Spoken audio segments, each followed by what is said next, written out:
So today the Heart Sutra will be recited in Kalmykia language. Kalmyk. Oh, she's not here. Oh.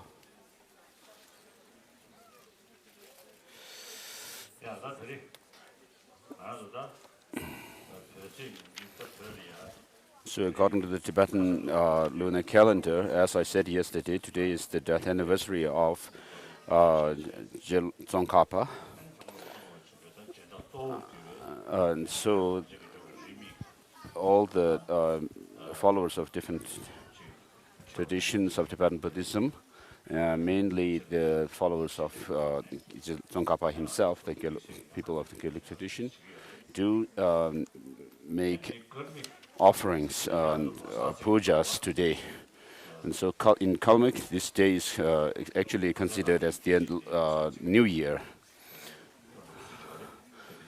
And so this 25th day of the 10th Tibetan month for Kalmykians are their New Year. So I would like to greet you all and say Happy New Year to you all for the Kalmykians.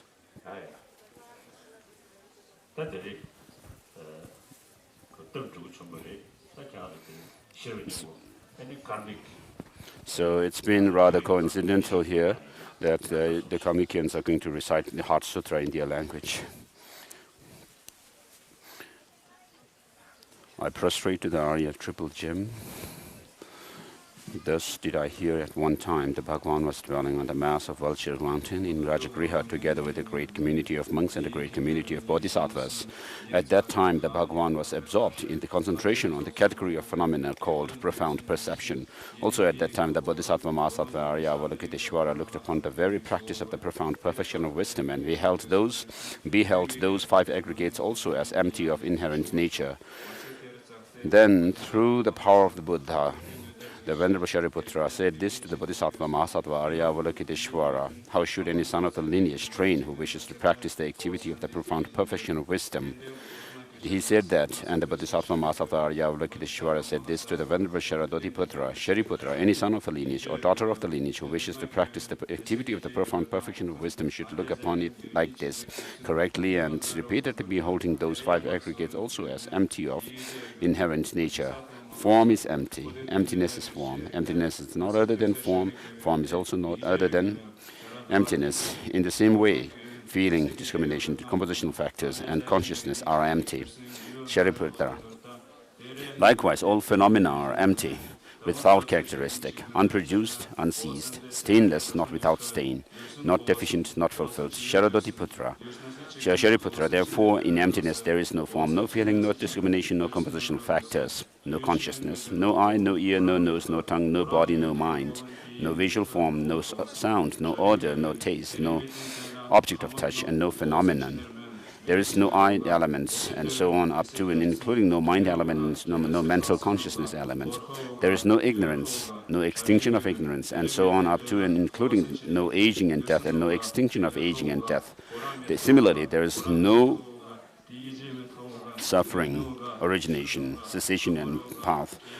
There is no exalted wisdom, no attainment, and also no non-attainment, Shariputra. Therefore, because there is no attainment, bodhisattvas rely on and dwell in the perfection of wisdom, the mind without obscuration and without fear.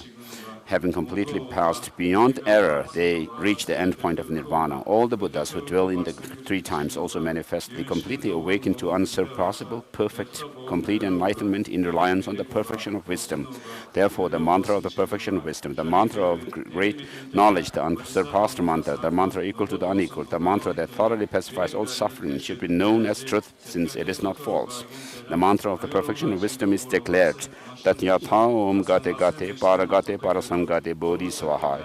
Shariputra, the Bodhisattva Mahasattva Arya Avalokiteshvara, in the profound perfection of wisdom, train in the profound perfection of wisdom like that. Then the Bhagwan arose from that concentration and commended the Bodhisattva Mahasattva Arya Avalokiteshvara, saying, well said, son of the lineage. It is like that. It is like that. One should practice the profound perfection of wisdom just as you have indicated.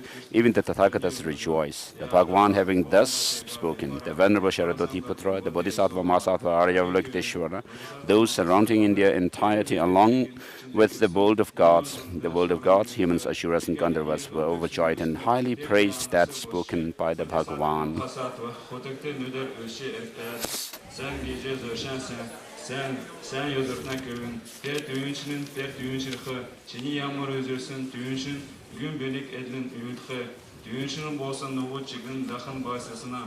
Yılın tösün ürüsün, yiyece zerrek olsun de, nasıl tösü şaradvatin kövün, bolun bodhisattva mahasattva, kodukten öder terespişerikte, kamık töksün nökütlerin, bolun tengir kömün, asuri, kandarva, sehte yırtımcı basısın, yılın tösün ürüsüne zerrek ilerge maktav.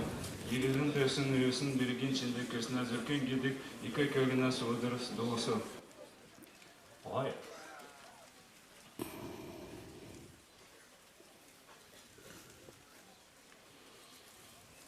맞아.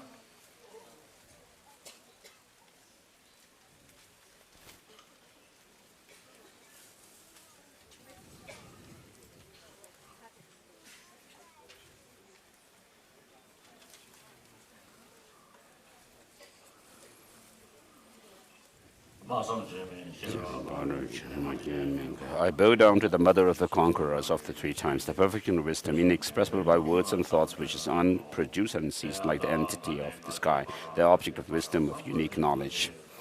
That yatam gate para sangate bodhis. Gate para sangate bodhis swaha. The salutation verse from Abhisamaya Alankara by Maitreya, by the knower of all, hearers seeking pacification are led to peace. By the knower of paths, those benefiting migrating beings accomplish the welfare of the world by the perfect possession of it. The subduers teach the varieties possessing all aspects to these mothers of the Buddha, together with those of hearers and bodhisattvas. Homage. Salutation verse from Nagarjuna's Muddha Madhyamaka Karika. He who taught dependent origination, no cessation and no origination, no annihilation, no permanence, no coming, no going, neither different, no same. This thorough calming of the conceptual elaborations to you, who is supreme speaker among all fully enlightened Buddhas, I pay homage.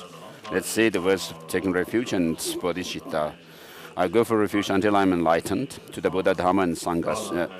By the accumulations of merit and wisdom I create, through listening to the Dharma, may I become a Buddha in order to benefit all sentient beings. Two more times. I go for refuge until I'm enlightened to the Buddha, Dharma and Sangha. By the accumulations of merit and wisdom I create, through listening to the Dharma, may I become a Buddha in order to benefit all sentient beings. I pay homage.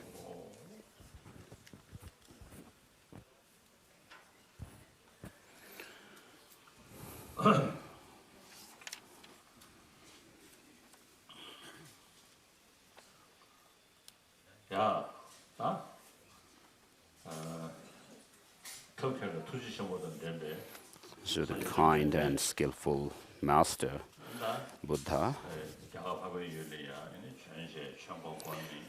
who appeared in India and turned the wheel of Dharma, gave his teachings around 2,600 years ago. Now we are in the 21st century.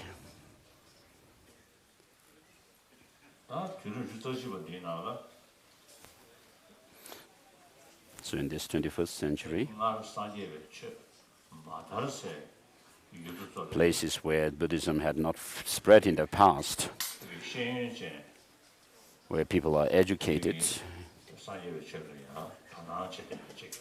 are taking interest in Buddhism. Generally, people who are rather not interested in religion also have taken interest in Buddhism and has actually praised Buddhism. Even Einstein himself, he has praised Buddhism. He said that in the future, if there is any religion which can go together with, parallel with science, it would be Buddhism. So this is what he had said. So this seems to be true. Towards at the end of the 20th century and now in the beginning of the 21st century,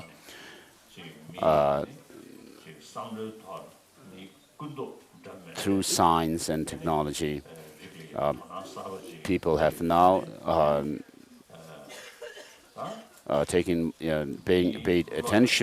now paying attention to the mind and workings of the mind, and different states of mind and thought processes, which can also have, which affect our health. Therefore, for our health, people's health in this life, also happiness and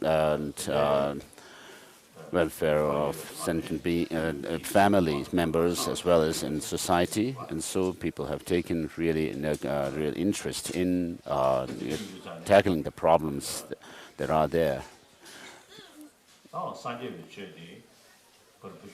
So Buddhism mainly is not just based on blind faith, but it looks for the reality of things.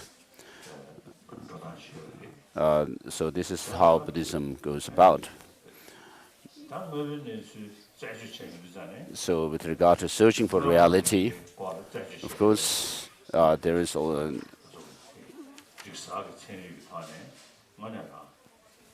through science, of course, people have been able to explain the very subtle particles, as well as neurons, very subtle particles of the brain cells. So these have come through experiments, research, and analysis, investigation. So similarly, with regard to the work is the system of mind, with regard to psychology and system of mind, the modern science is rather like very at a very beginner's sort of stage.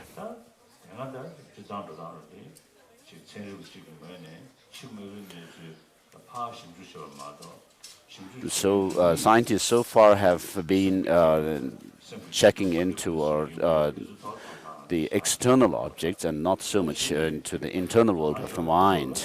And then when they take interest in the internal world of the mind, so they find that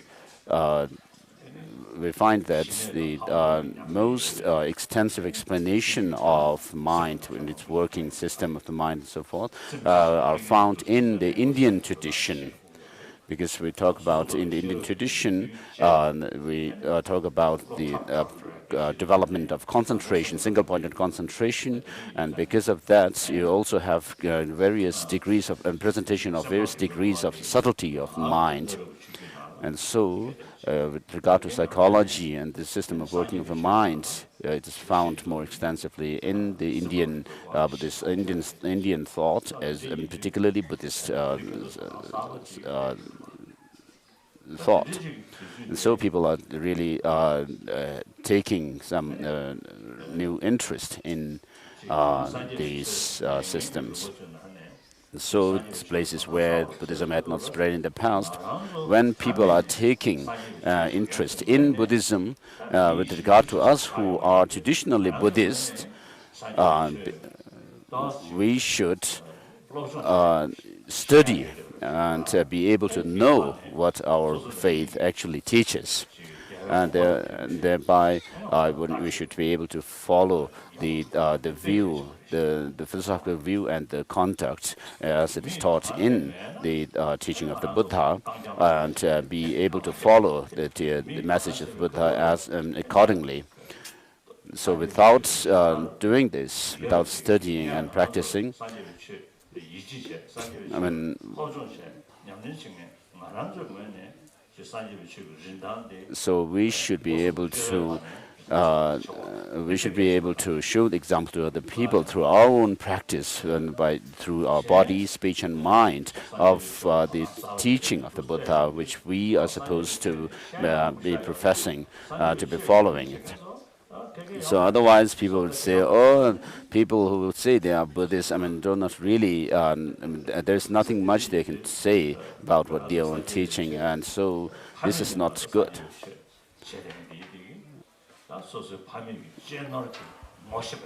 And so we, as traditional Buddhists, should be able to recognize the treasure that we have, the cultural heritage and treasure.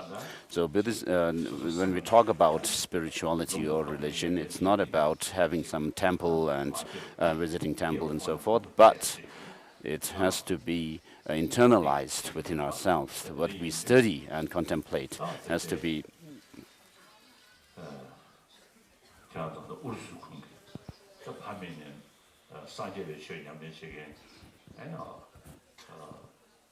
we should be able to put effort in studying. So the Buddhist republics of the Russian Federation, 3 of them, from these three republics, people have come, and so I'm giving an introductory teaching on Buddhism. And then there are more Tibetans from Tibet. So as I said till yesterday, I started teaching the 3 principles of the aspects of the path. So regarding the liberation, it has to come about through the practice of and cultivation of renunciation. So although our goal is liberation, what we need is use our intelligence and wisdom and meditate or gain insight into the reality of things, emptiness. So this is we have to combine single-pointed concentration and vipassana together, and so therefore we need to cultivate wisdom. So wisdom here particularly refers to the wisdom realizing selflessness. And so that is about the training of the wisdom. In order to have that, we need single-pointed concentration. Right now, our mind is rather distracted through excitement and also laxity and so forth. The different distractions outside. We are not able to stay on our object. Even if we meditate on emptiness or selflessness, we are not able to focus continuously, but we get easily distracted. It's like trying to make fire, but not being able to actually, just being able to start the fire, but not being able to ignite the thing fully. And so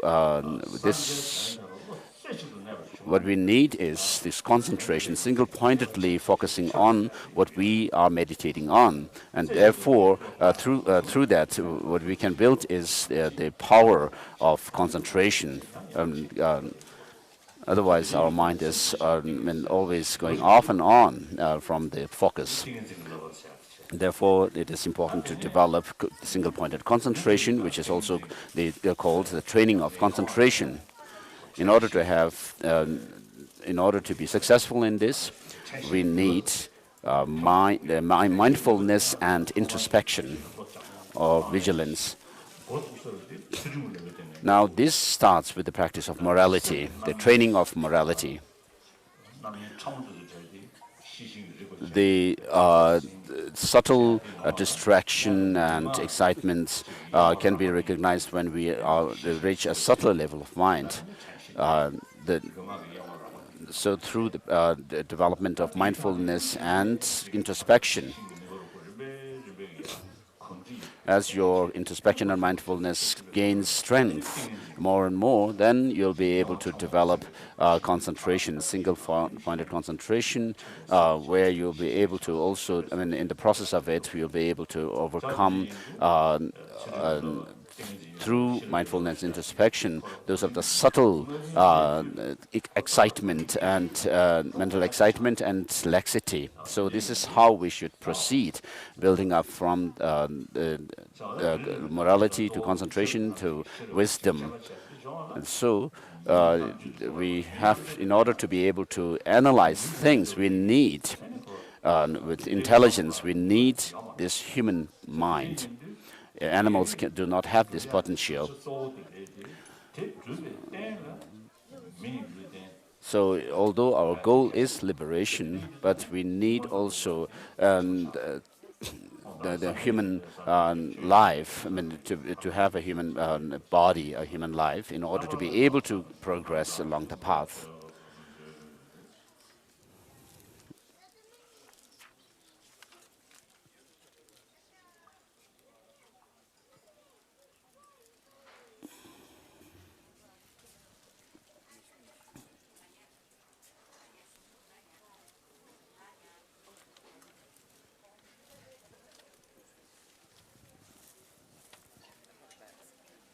No.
His Holiness is saying that people who have never had Tibetan butter tea, they call it soup when in Tibet. When people Tibetans give it to them, it's called soup.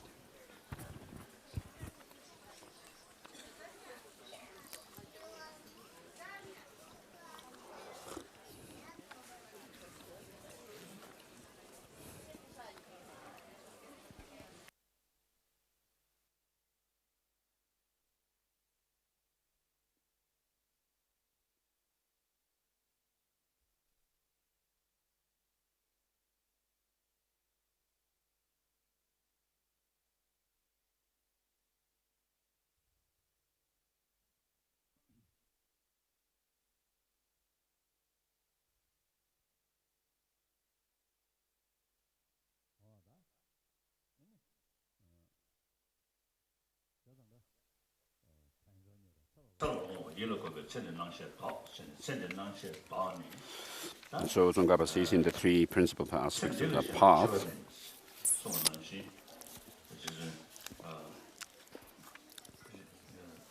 By reflecting on the rarity of finding human life, and also understanding that this life is, there's no way we can actually lose time. And similarly, in the Sakya tradition, they say if you are attached to this life, then you are not a religious person. Therefore, if you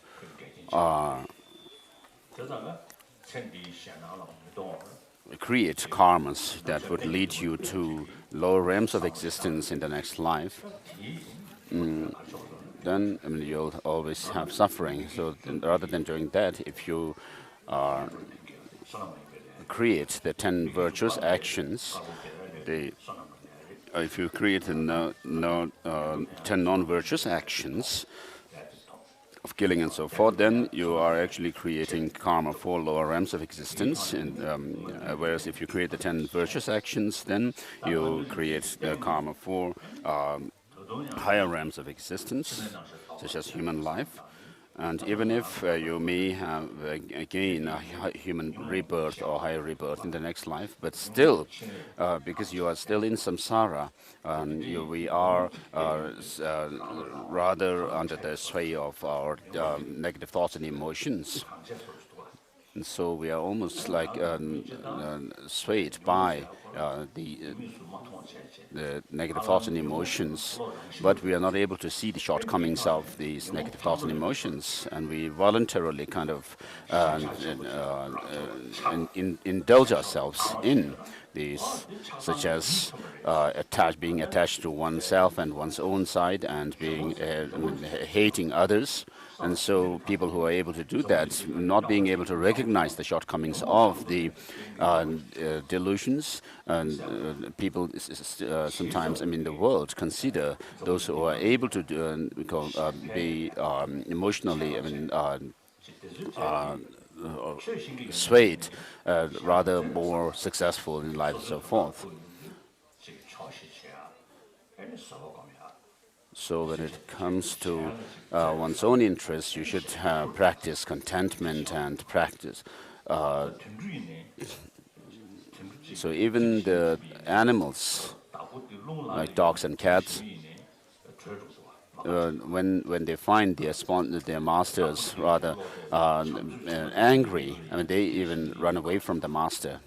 Whereas if the master is rather kind and loving to show love to them, then they also are attracted to the master. So this undisciplined mind, the untamed mind, is something which even the animals feel to be something unwanted. So we as humans, of course, we have to really give a close thought to it. So even as a human, even if we have found this human life, if we rather let our life be swayed by these negative thoughts and emotions, then we may not be so different from the animals. So the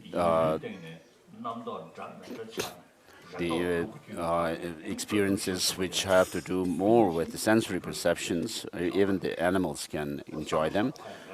Whereas they are not able to use the mind much, as with all kinds of thoughts like us humans. So the way they think is not so complicated like humans. And therefore, unless we are not able to tame our undisciplined mind, then of course we would be creating more problems in society, and we would be worse than the animals.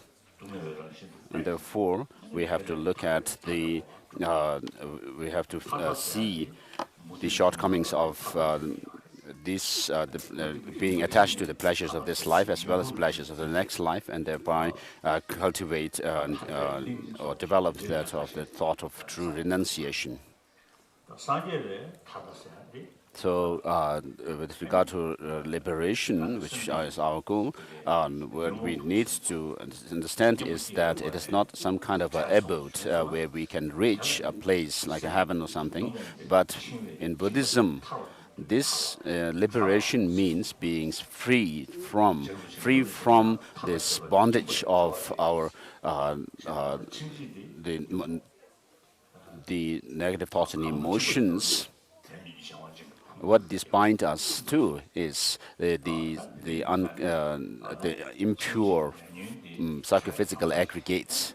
When you are out of this bondage, then you reach liberation, which means it has to be developed within the mind.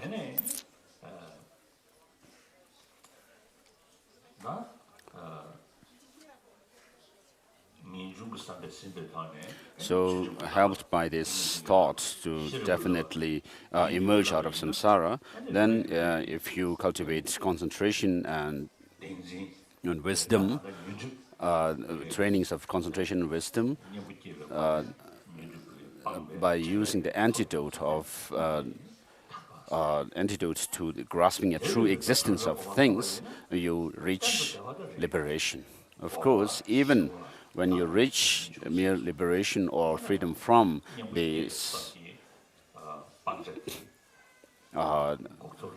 defilements which needs to be overcome, eliminated from our mind, of course, that freedom from the delusions, defilements is peaceful, the state of peace. So, because it's totally free from all kinds of defects, it's also excellent.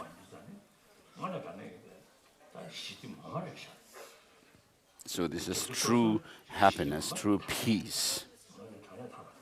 So, for individuals, this is the true peace. So, but if you say, if we can reach that kind of liberation, that should satisfy us.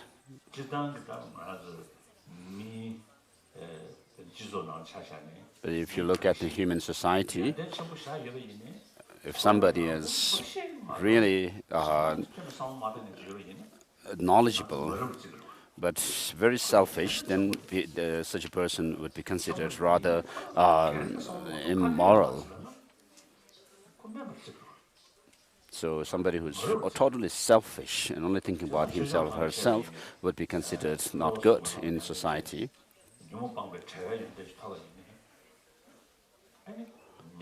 So through the practice of the three trainings of morality, concentration, and wisdom, even if you reach the liberation and not think about or work for other sentient beings who are still suffering in. And so in one of the tantras it is said that the life of an Shravakas, arhats, are lower, who have no love towards their own children. So we are full. So even if when you reach that kind of arhatship, they are not ignorant about the true nature of things, but then there is still some shortcoming in them, which is that they are not able to see the varieties or the multiplicity of things precisely as they are, and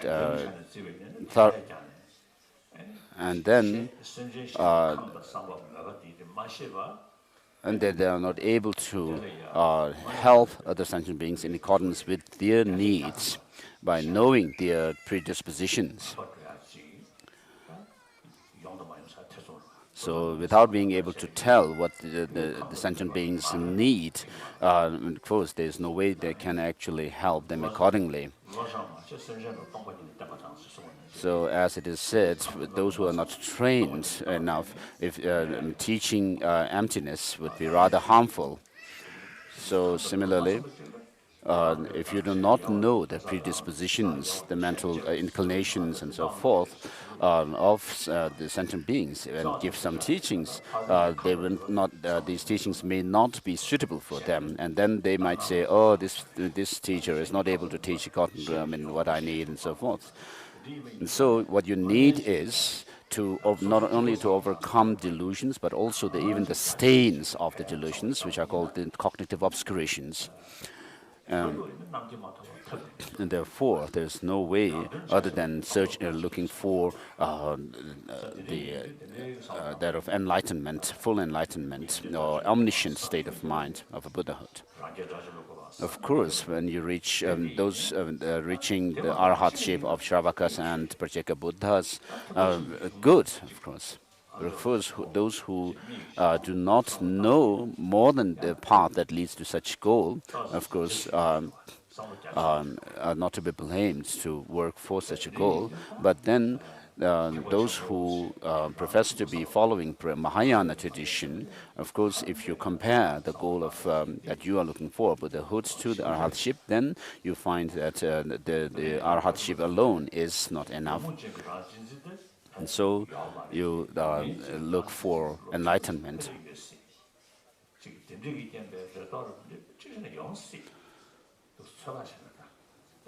So although the arhats from Shravakas and Pratyeka Buddhas may not have delusions, but then there may be some sense of the doubt about things because of their lack of knowledge about it. Although they do not have all the negative thoughts and emotions, but then they still have some type of ignorance and also self-cherishing attitude. And therefore, those who have studied the Mahayana teachings and know the Mahayana path process, they will be able to tell that the practice of bodhicitta is indispensable, something. So if you say that by cultivating bodhicitta, actually you are not able to fulfill your goal, that shows your ignorance. So as it is said by Maitreya in this prayer of bodhicitta is the factor which shows the path to higher realms of existence, which leads you away from the lower realms of existence and leads you to higher realms, and then it leads you to that deathless state. And so with regard to showing restraint, restraining from negative actions, only thinking that, oh, if I do this, I will be harmed. Or if compared to that, it is better to, so that's more from a selfish motive. But rather than thinking about the suffering of sentient beings. So if you have real love and compassion towards others, then restraining from the negative actions would be much more powerful. So you will not actually harm others with these love and compassion. And therefore, bodhicitta is the best means to accumulate merit and also to overcome the delusions. So with the help of the bodhicitta, I mean, even your meditation on emptiness is not meant solely for overcoming merely the delusions. So with regard to meditation on emptiness, there's great difference between whether it is complemented by bodhicitta or not, or with selfish motive. So bodhicitta can lead you to the liberation, and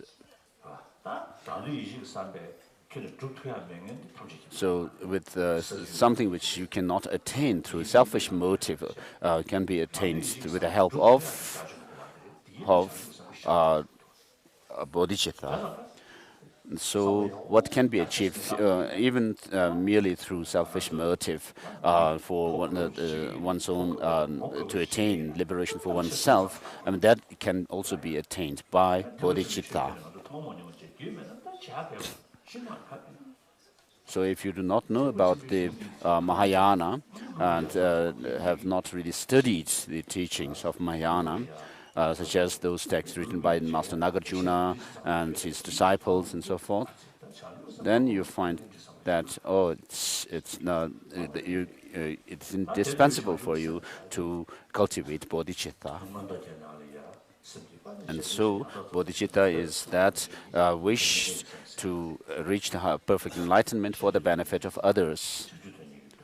And so there are two aspirations or intentions there. One is that of the aspiration to help others, and the other is the aspiration to reach highest enlightenment, Buddhahood.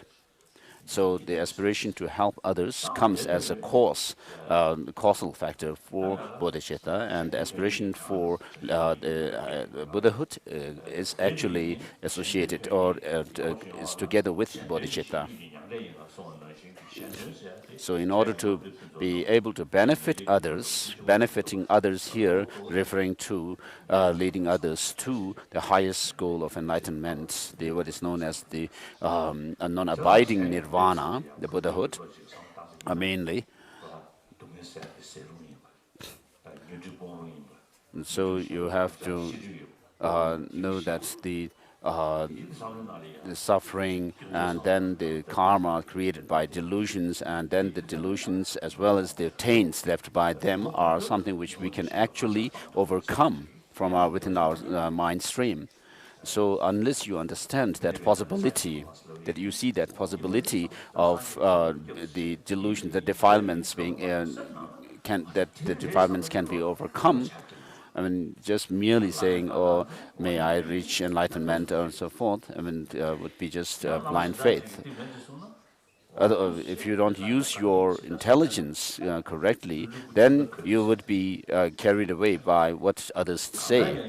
One Lama would say, "Oh, this is the way," and then you would think, "Oh, I mean, this is what it is," and believe in it. And then you meet another Lama and he says something else, and then you again believe that, and then there's contradiction within yourself. So it would be like a fool being driven anywhere the others like to. And therefore you need to study the Dharma, develop this wisdom or that arises through listening or studying the teaching, which is not so powerful. But you, having learned, having studied the things, then what you need to do is reflect on it, give thought to it, the meaning. You don't leave it just as it is taught in the text, but you need to reflect again, over and over again. And then you also have to compare the different treatises and compare the different texts, such as those of the tantric texts, which are we as Tibetan Buddhists follow Tantra, and then also we need to check the teachings with the texts on epistemology, and then find some conviction. And so that kind of I mean, through this, what we develop is the wisdom arising through reflection, which is a valid cognition and valid knowledge. And then, even if somebody says something otherwise, I mean, you'll be able to say this is not right, because if you have to believe in what this other person says, then there are this and that contradiction that arise, logical contradictions. You'll be able to tell them. And so, having found this conviction, as Tsongkhapa says, by understanding the nature of the teaching, may I grow faith in the Buddha. So Master Tsongkhapa says that the Buddha's teaching the Buddha has given his teaching by knowing and understanding the things as they are correctly, and therefore by following his teaching, you'll be able to overcome all the shortcomings. So unless you understand the nature of the teaching, through reflection, by investigation and all this, then you'll be just following it, rather take it for granted and not use your intelligence. And so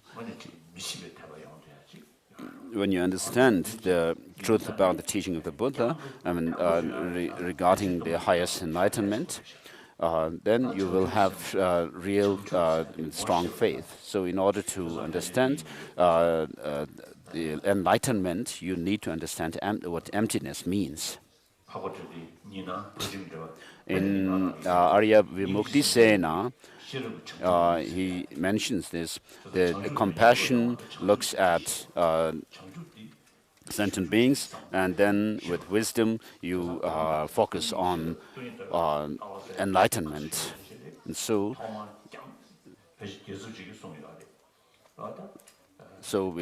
with regard to taking refuge in the triple jewels, we need, as Gyaltsab also has said, we need to have understanding of emptiness. And so, with regard to bodhicitta, it has the true aspirations associated with it. So, having developed the true thought of renunciation within yourself, and having found some experience and conviction of it, then you can also think about the suffering of sentient beings who are rather under sway of their delusions. And then you'll be able to feel compassion towards the sentient beings.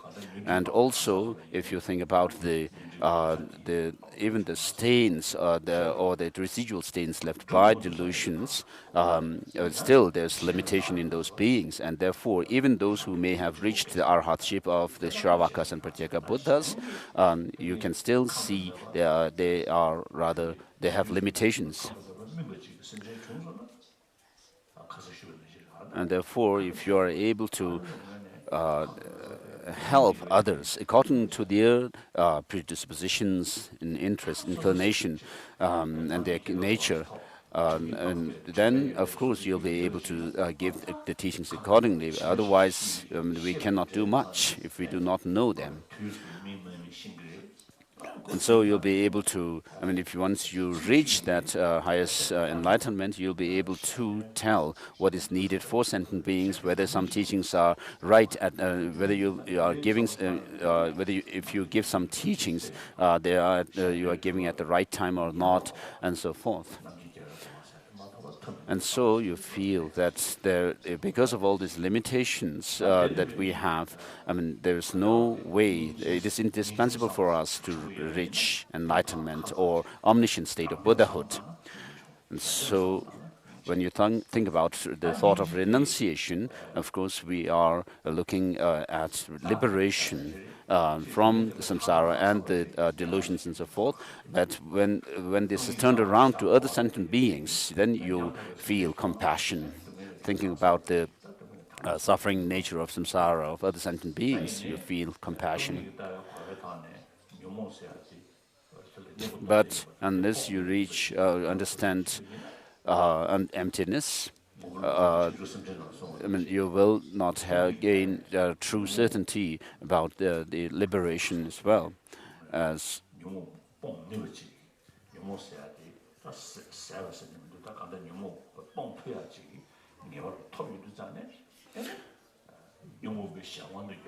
so Nagarjuna says that once you see the possibility that you have the defilements can be overcome, then when you look at other sentient beings who are rather swayed by the defilement delusions, then there's no way you can leave sentient beings alone without feeling compassion and thinking of liberating them.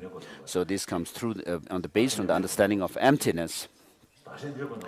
And so with regard to cultivation of bodhicitta, there are two systems. One is the sevenfold instruction on cause and effect, and then the other is the equalizing and exchanging self with others.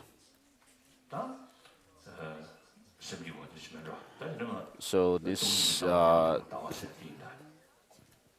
so now we go through the text, the three principal aspects of the path. So with regard to the measure of having developed bodhicitta, it should be understood through the verse number 8, 7 and 8. And now we are on the topic of the true nature of things. And so the need for realizing reality, and then the measure of having developed this insight, and then the completion of the realization of this reality. So we are on verse number 9. Although you train in renunciation of the mind,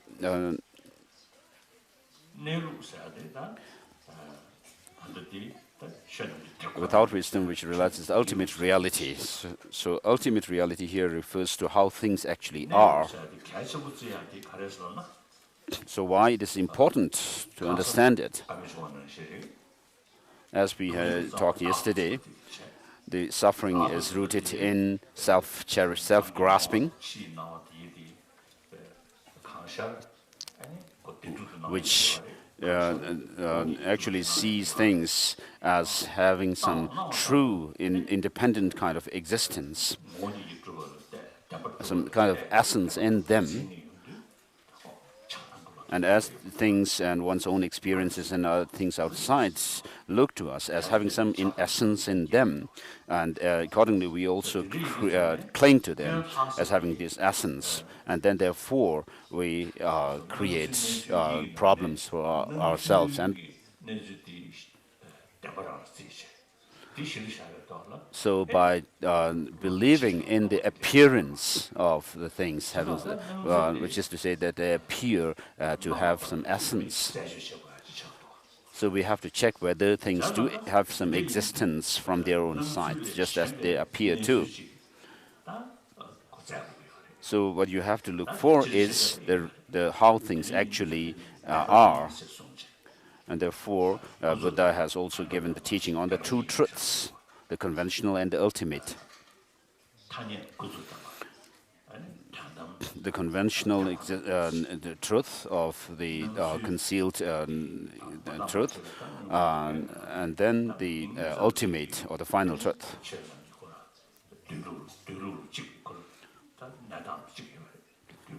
So conventionally, things have their existence by way of merely nominally.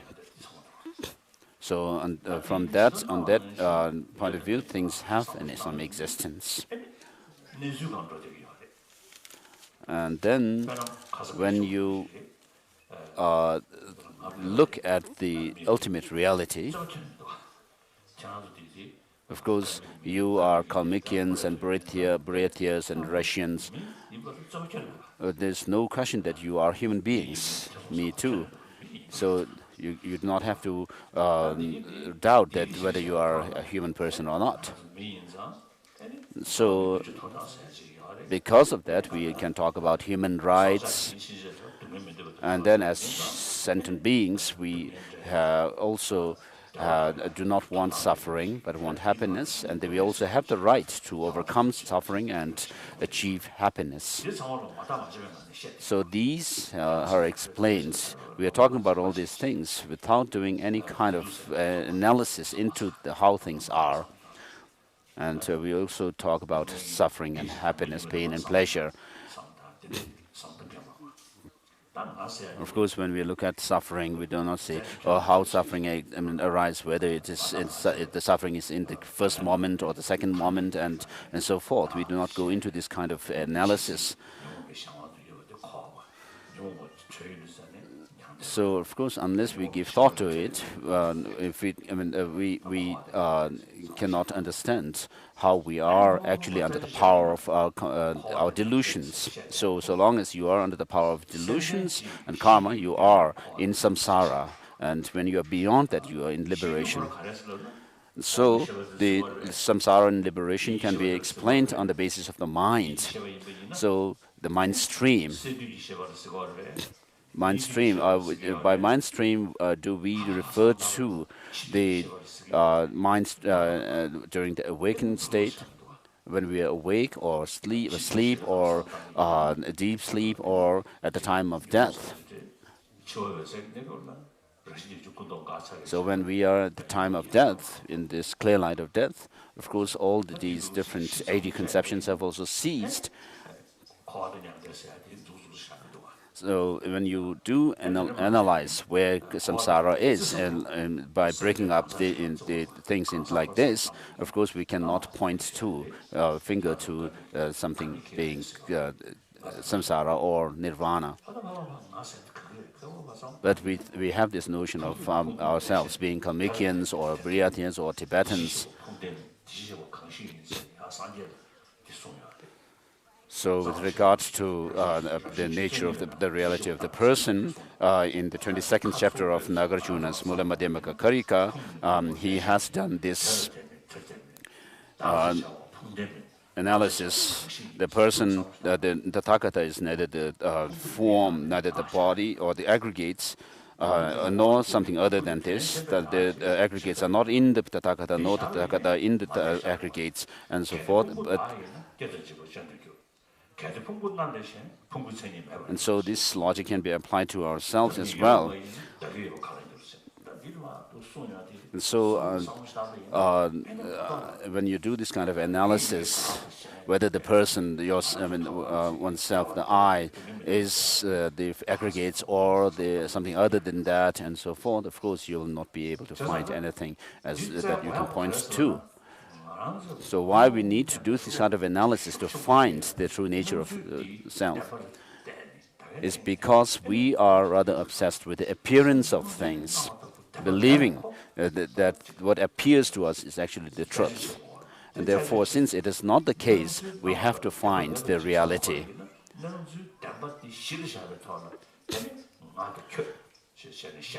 So we make this distinction of I and you, me versus you, because of this clinging to this kind of appearance of true existence and things. And then we have to, in order to reduce that kind of clinging, we have to know the reality.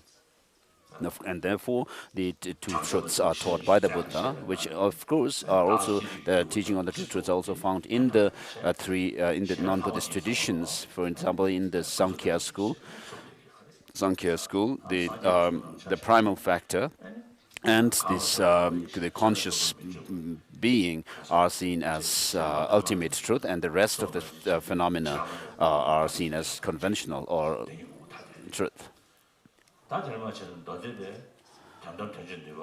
And then in the Vaibhashikas, they talk about the two truths as well, where they even for them the two truths are rather of different natures. And similarly, it is the case with Sotrantikas. And then when we go into the those who assert the selflessness of phenomena, mainly the Madhyamaka philosophical tradition, this distinction between the two truths is made more clearly.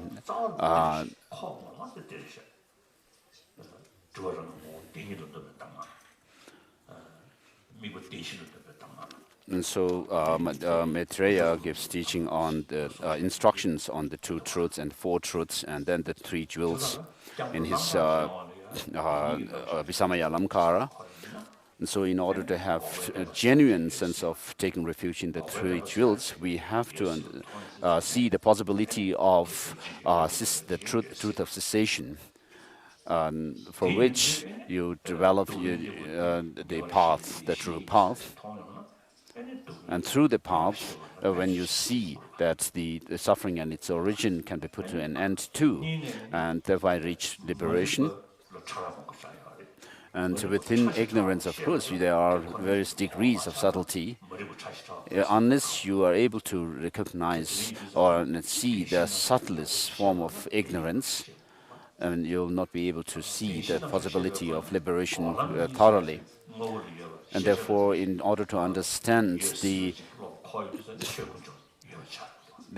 Four Noble Truths, you have to understand the two truths. And in order to understand the Four Noble Truths well, unless you understand the truth of the cessation and path, of course, you'll not be able to see the possibility of the jewel of the Dharma, and because of that, you'll not be able to understand what the actual Sangha is, and then you will not be able to understand the Buddha. So, based on the understanding of the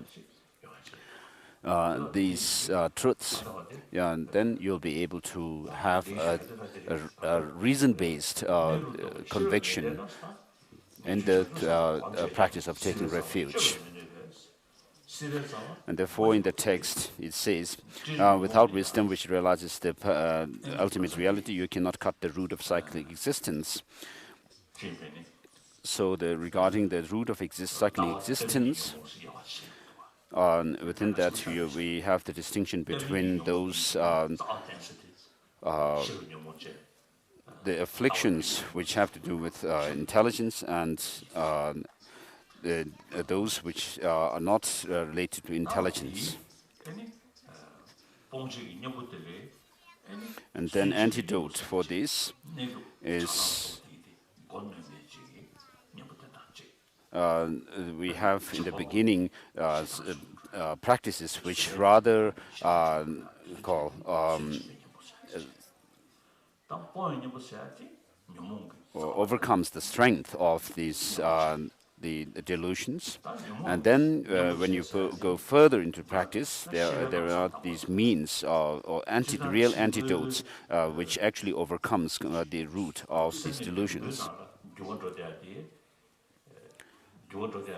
So with regard to change in the outside world, you can see that when there's some cold, it can be overcome through some heat.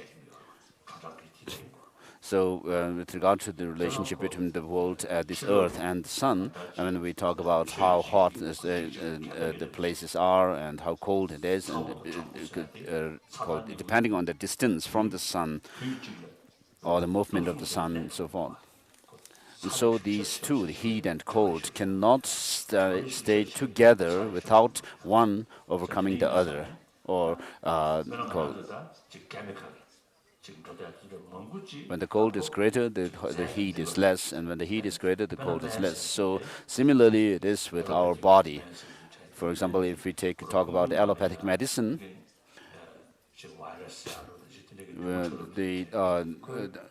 these medicines are given according to what kind of virus or bacteria are to be overcome in the body. So whichever virus or bacteria we have, accordingly the medicines are given. And so the medicines are like antidotes to these viruses. So when one is stronger, the other cannot stay any longer. And so you have to make change with. Even in the outside world, when it is the case that you have to overcome something through the opposite force, similarly it is the case with the mind. So the grasping at self-existence has to be overcome through the understanding or insight into that selflessness. So because they have the same object, but how they actually perceive the same object is completely different. So in this way, the understanding of or the insight into selflessness overcomes the grasping at self. The grasping at self actually believes in something which is not actually there. Although we kind of cling to that way things appear to us, it is not the truth, and therefore the truth is realized by this insight into selflessness, and therefore that serves as antidote to this self-grasping. And so this wisdom, afflicted intelligence cannot be overcome merely through aspirations, such as your wish to become enlightened or reach liberation, cannot overcome it.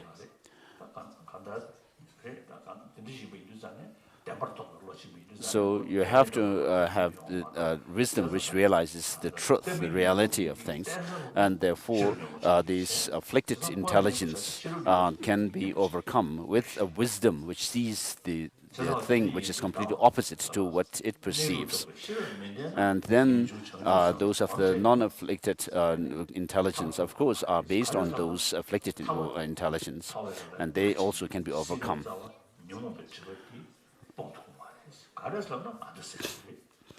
And so it says, without the wisdom realizing ultimate reality, you cannot cut the root of cyclic existence.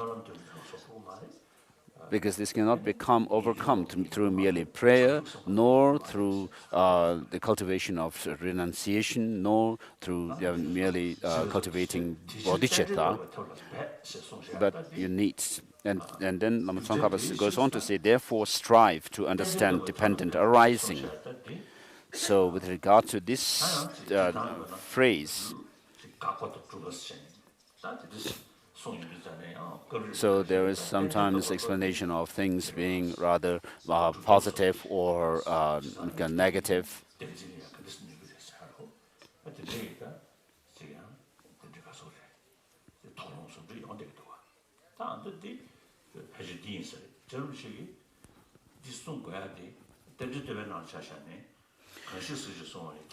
So in praise for dependent origination, Tsongkhapa says that Buddha has given the teaching on dependent origination by seeing it and experiencing it. And so Tsongkhapa doesn't say here, strive to understand emptiness, or view of understand or emptiness or selflessness. Maybe it's easier. But then you can also think about, if it said you should understand selflessness, it can refer to the grosser form of selflessness.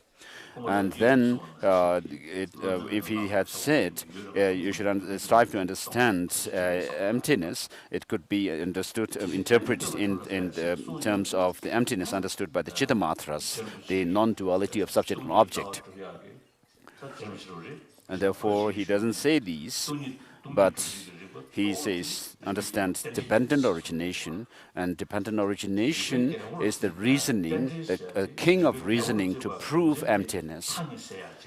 So the reason why it is so is because this has the potential to eliminate both the extreme views of nihilism and eternalism.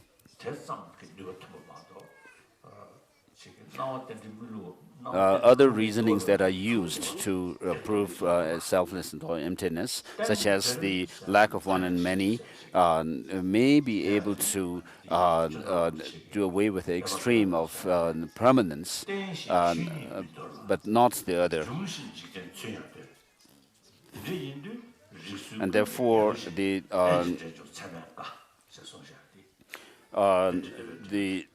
reasoning of dependent origination has the power to eliminate both the extremes of nihilism and permanence.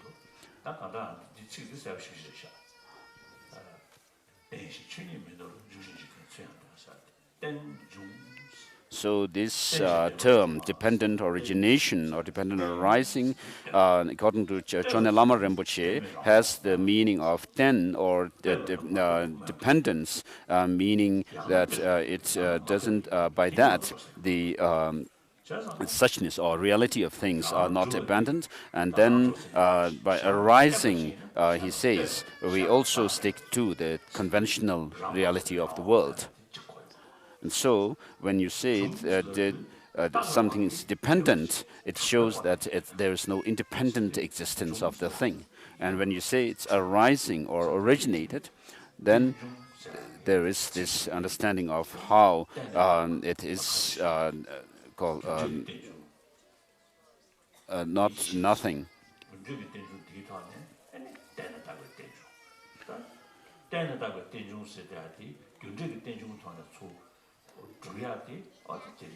And so, based on understanding of the causality of the dependence in terms of causality, then you can go into understand how different effects are come about through their causes and conditions. So this is even something which even the animals are aware of, although they may not know the terms of causality and so forth, but they know that causes and conditions give rise to their effects. And so effects are dependent on their causes and conditions. And then when you think further about the relationship between cause and effect, The effects are actually brought about by the causes, which means that the effects are helped by the causes, and the causes are, the current conditions are their helpers, or that which helps them to come about. So when you say, when the causes are called those which actually help in bringing about something, you cannot call it a helper without there being something that it helps. Without there being something which is produced, you cannot have those which produce it.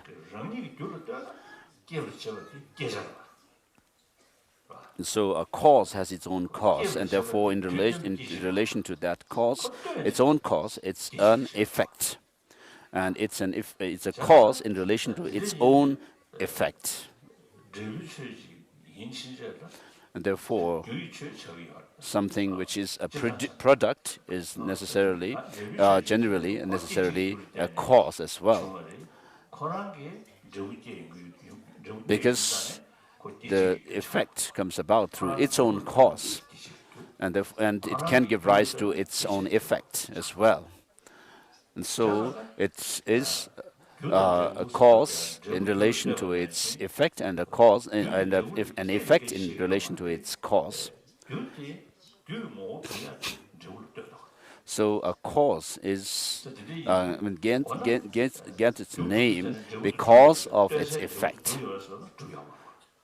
Although when the cause is there, the effect has not yet arisen, but then because of the effect that it gives rise to, it becomes a cause.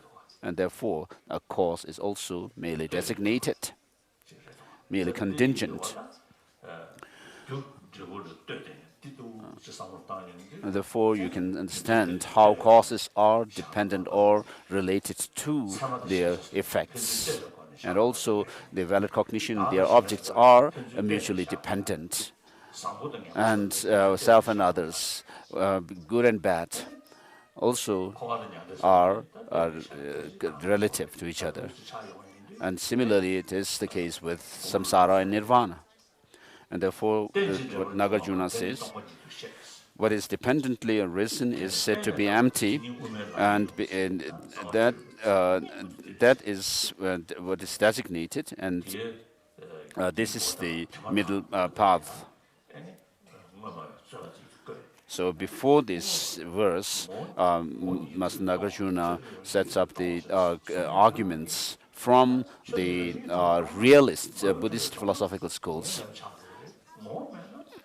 who say that if there is no essence or no nature of things, then nothing can be posited.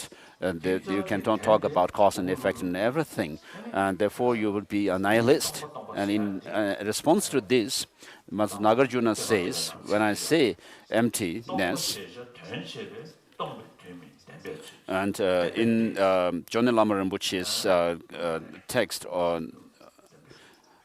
he says, emptiness doesn't mean nothingness, where things have no function at all.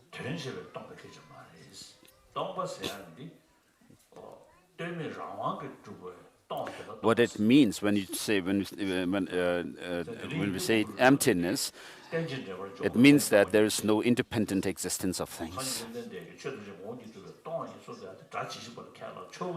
So in this Perfection of Wisdom Sutras, where Buddha says everything is empty, can be taken literally,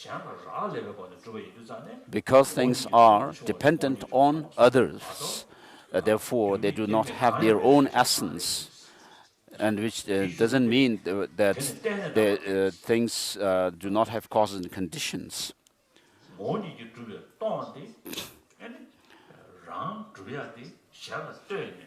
So things are empty of any essence, independent existence, because they are dependent on others.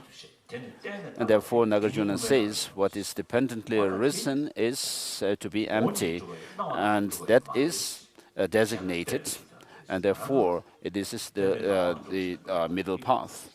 So to us, things appear to have some kind of independent existence, which is not the reality.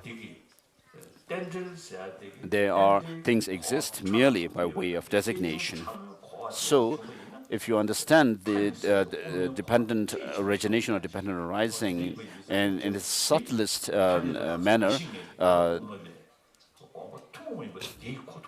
so then you'll understand why the Prasangika Madhyamikas assert that there's no essence in things whatsoever. And therefore, the reason why Namaswankapa says you should strive to understand dependent arising has this kind of meaning. And then verse number 10, one who sees the infallible cause and effect of all phenomena of cyclic existence, peace, and destroys all focuses of apprehension, has entered onto the path which pleases the Buddha. So the things which are in cyclic existence, samsara and nirvana, whether they are composite phenomena or non-composite,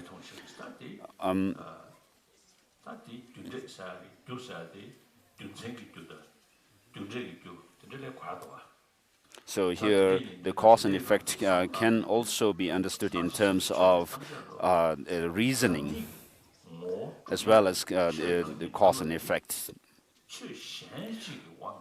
So for something to exist, it has to come through the independence on others, or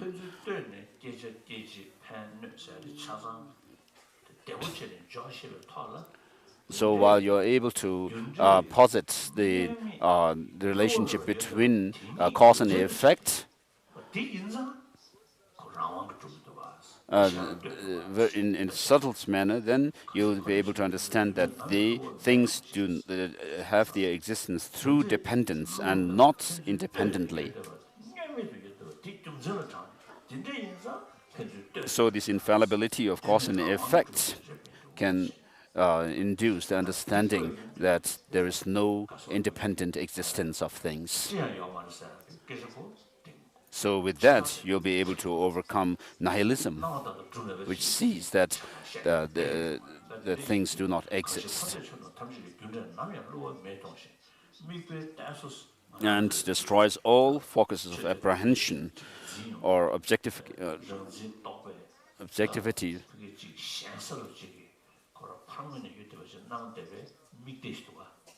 So you have to destroy that objectivity of things. When you come to conviction that there's nothing really there objectively in existence at all, of course there is an appearance to a valid cognition. Of course, when you say, according to the Savadhantrika Madhyamakas, that things have some existence of their own, but then they ultimately are empty, still you are hanging on to some kind of objectivity of things. So Bhava Viveka, when he criticizes Buddha Palita,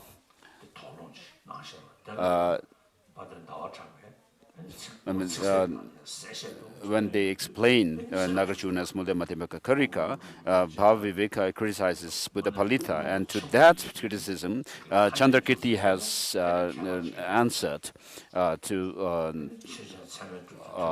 Bhava Viveka.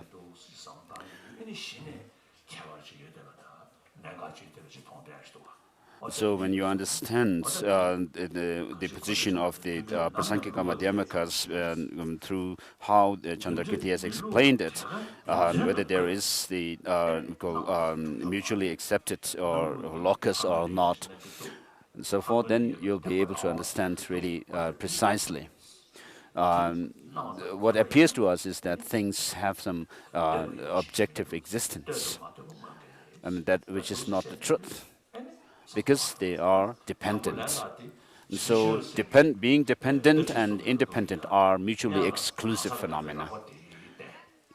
So Sheriff Singh says that first you have to has a tradition of teaching, leading disciples through first understanding the grosser level of selflessness, and then having gained some experience of it, the disciples are led into the subtle selflessness. So this seems to be very helpful. It has really helped me. When you familiarize your mind with this, then it seems that it really helps. And you will be able to see there is no person like,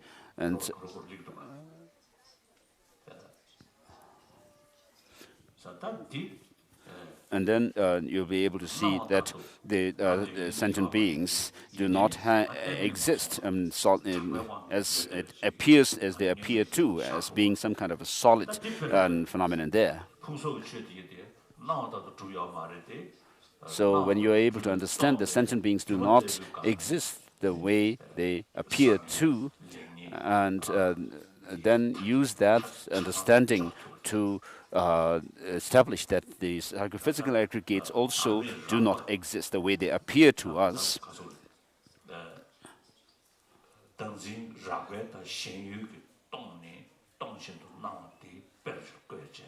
So using the understanding of negating the gross selflessness, and then going into the understanding of the subtle selflessness, I mean, it seems it helps. So it says here, you destroy all the focuses of objectification, and then you kind of destroy it.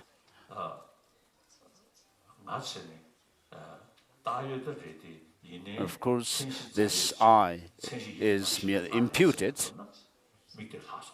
but then if you say the person is imputed, but then the psychophysical aggregates are not merely imputed, then you still are left with some objective, something which you are objectifying.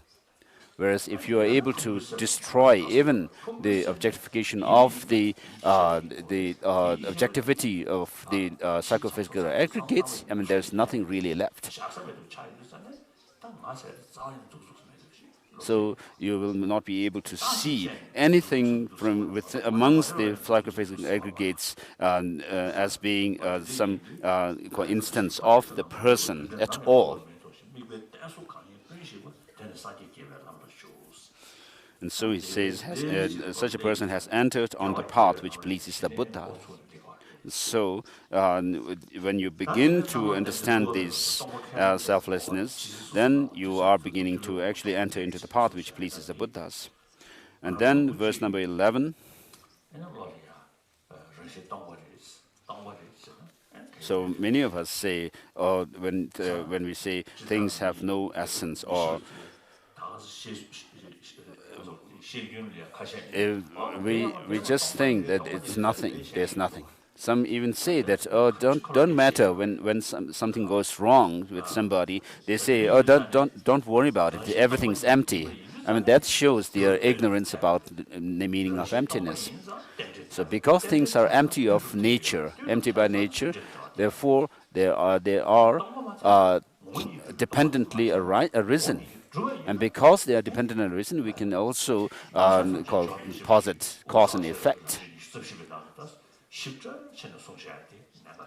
So it's very important to understand what is explained or taught in Madhyamaka Karika, the 24th chapter by Nagarjuna, what emptiness means, what the nature of emptiness is, and what the purpose of emptiness is. So this is really important, it's really sacred teaching.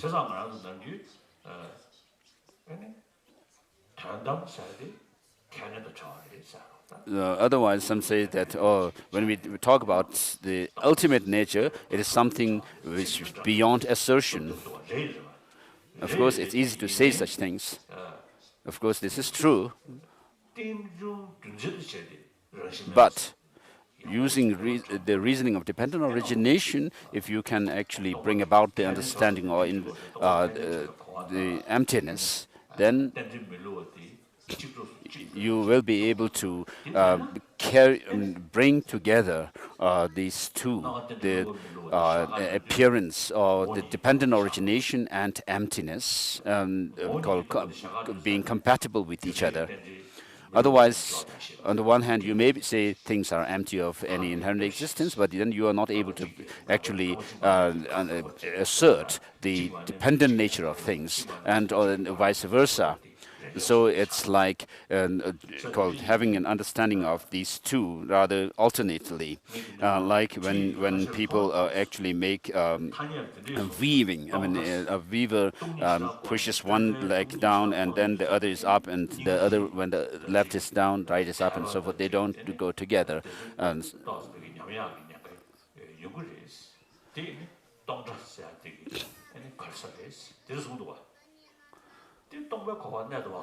so some say that the understanding of emptiness can actually lead one to not believe in the conventional nature of things. And then they use the term, this is the enemy of emptiness. But they use the term being enemy of emptiness, and this is not true actually. And so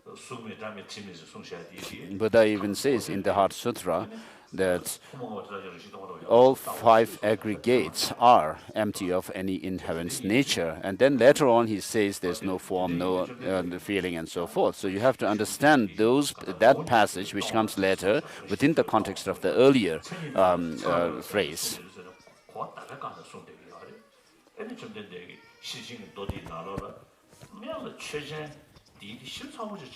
And then in the Perfection of Wisdom Sutras, the Buddha also goes through all the different subjects on which emptiness is established. And then at the end, he says, these are all merely in name, merely nominal. So by that, he shows very clearly that things are empty of any inherent existence. So otherwise, he doesn't need to say things are empty of inherent existence. So when we say talk about emptiness, it is an emptiness of something. So without that object onto which emptiness, of which the emptiness becomes the property, you can't talk of emptiness. And therefore, emptiness is not a standalone kind of phenomenon, which has nothing to do with what things are empty of.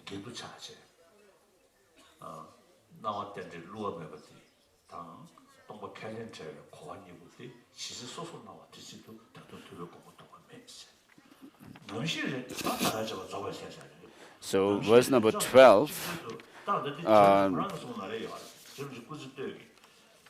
so verse number 11 shows that these two, the emptiness and dependent origination, go together. And then verse number 12 shows the measure of having the complete understanding of emptiness. Rinpoche also, in the earlier part of his life, he also had meditated on emptiness being without any elaborations. And also in one of the texts written by Tsongkhapa, he says, although things do not have any objective, even to the subtlest particle, in view of others,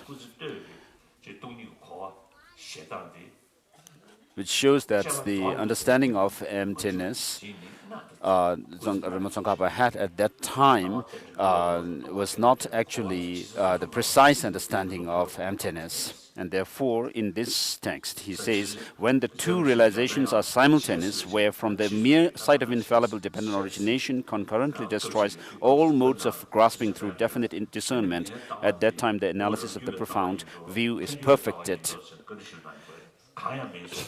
And so Lama Tsongkhapa, in earlier part of his life, had asked whether his understanding of emptiness is according to the Madhyamaka, Savtantrika, Madhyamaka, or Prasangika. To Manjushri, the Manjushris replied, none. And then Lama Tsongkhapa further carried on with his practice in accordance with the advice of instruction of Manjushri to do purification practices, and also by meditating on one's Lama and the meditation deity as being of same nature, and making his fervent prayers to them, and so forth. So going through this arduous practice of purification and accumulation of merit in Olga, then he had this dream at one time where he saw Master Nagarjuna and his 5 disciples, amongst which was Buddha Palita. And Buddha Palita touched. So Buddha Palita was seen in the dream as this person, an Indian-looking person, who looked rather bluish, having a bluish complexion, came forward and said he was Buddha Palita and touched a text on his Lama Tsongkhapa's head in the dream. And then next morning, Lama Tsongkhapa had this true understanding and insight into emptiness. So without having to resort to a third reasoning or a third factor, he was able to use the reasoning to establish emptiness, and was able to gain true insight into emptiness. And then verse number 13 goes on to say, furthermore, appearance refutes the extreme of existence, emptiness refutes the extremes of non-existence. When you understand that emptiness arises in the form of cause and effect, you are not captivated by the view of extremes. So when you look at things, of course, the things appear to have some objective existence. And your experiences, if you reflect on them, they also seem to have this objective existence. If that were the case, if things were to have some objective existence, then they cannot be dependent on others. And therefore, through appearance, when you understand that they are actually dependent, then as you see things, you will be able to confirm that they do not have an objective existence, which does away with the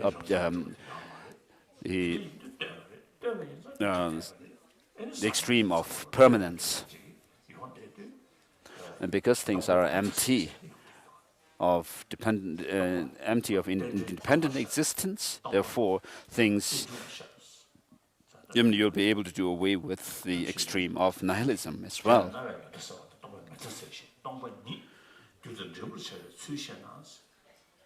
So when you understand that emptiness arises in the form of cause and effect, of course it doesn't mean the emptiness actually becoming the cause of some effect as such, but then what it means is that emptiness means that things are dependent on others, and therefore you understand that the emptiness in the form of cause and effect.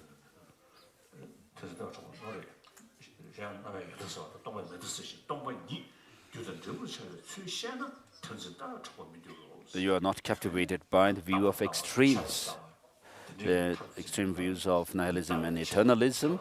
You'll be freed from the bondage. And then at the end, up to this, Tsongkhapa has finished with the teaching on the 3 principal aspects of the path, the actual teaching on them. And then the verse number 14 is, of course, directly addressed to Tsago Umpung Awan Chakpa, but indirectly he is also instructing us. He says, child, once you have realized the points of the three principles of the path, seek solitude and cultivate strong determination and quickly reach the final goal.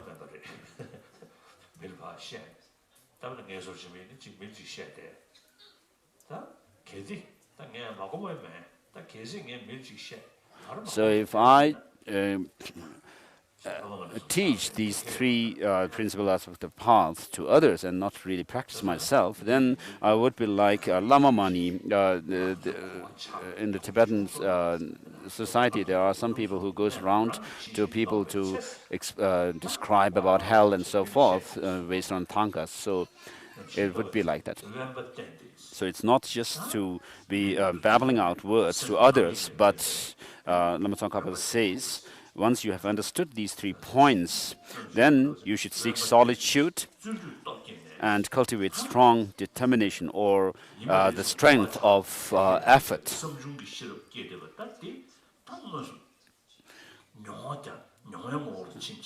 And so,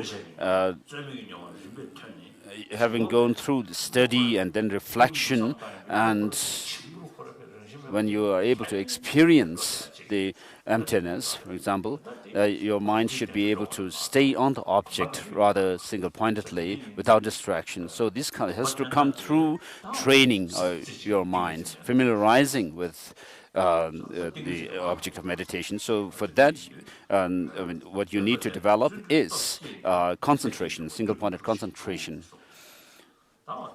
And therefore, he says, gain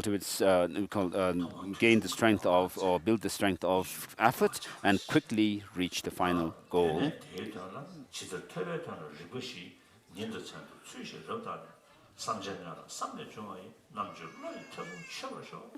And so, having studied the text, what you should also go through are the 4 reasonings or 4 principles to gain conviction in the meaning of the teachings. Then you have gained what is known as the true conviction, or the wisdom of arising through reflection. And then you have to also meditate what you have found conviction in. So when it comes to actually meditation, then for most of us, we have to say, I'm sorry, goodbye to meditation, because we are not really able to do well in this. So this is something we lack.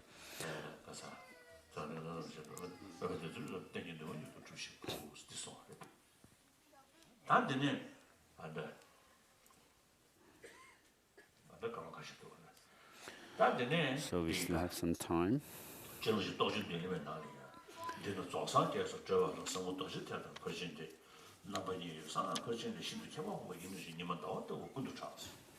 So in the do you have the text? So in the Destiny Fulfilled, Lama Tsongkhapa says that people say that there are 2 false teachings of the Buddha, Sutra and Tantra is higher than them, but then they do not try to ask how Tantra is actually the more profound.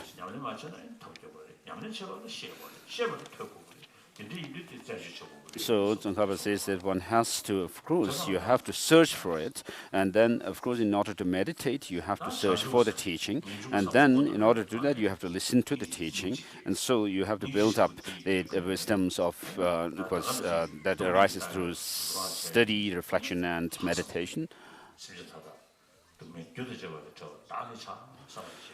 So have this strong determination to liberate all sentient beings from samsara, from the suffering and its causes.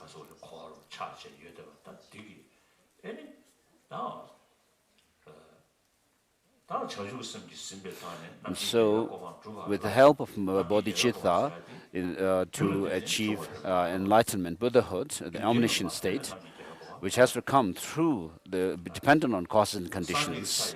There's no Buddhahood which does not come through causes and conditions. So of course there are other qualities within the Buddha which are not composite. So even the compounded phenomenon or qualities of the Buddha are sometimes termed as being permanent, because they are in Abhisamaya Alamkara, it says that the enlightened activities of the Buddha are rather permanent because they never cease. And similarly, the wisdom mind of the Buddha is sometimes also termed as being non-composite phenomena. So they have their own meaning, the contextual meaning. So we cannot say that the mind is not composite phenomena as such. It's really like that. If you say that, it shows your ignorance. And so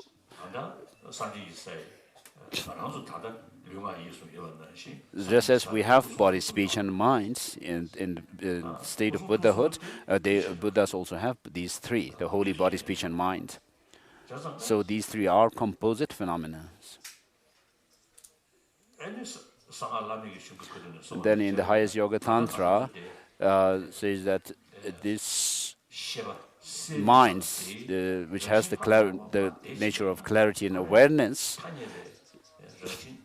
if you go further into the nature of it, I mean, its deepest nature is that of clear light or luminosity. And so it is even termed in the Vajra Pinnacle Tantra as being the sattva, the hero, which is without beginning nor end. So this clear light, innate clear light, has to become the omniscient mind. You cannot eliminate it and then attain omniscient mind of a Buddha. So that mind has the qualities of being aware and clear. And so this has to come through this clear light nature of our mind.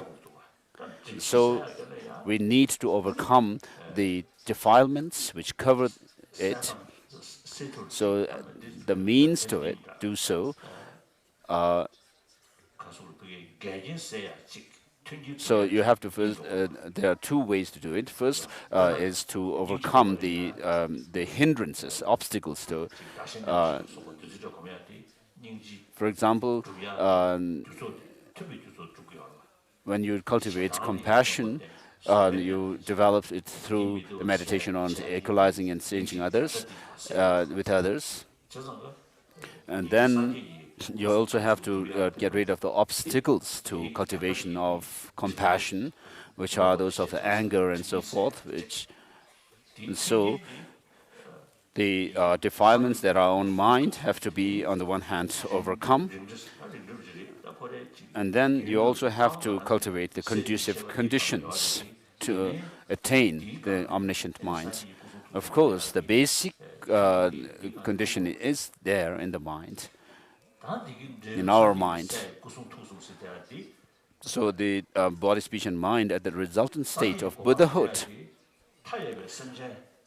So the reason why we need to become a Buddha is to help other sentient beings limitlessly, infinitely, and in accordance with the needs of them.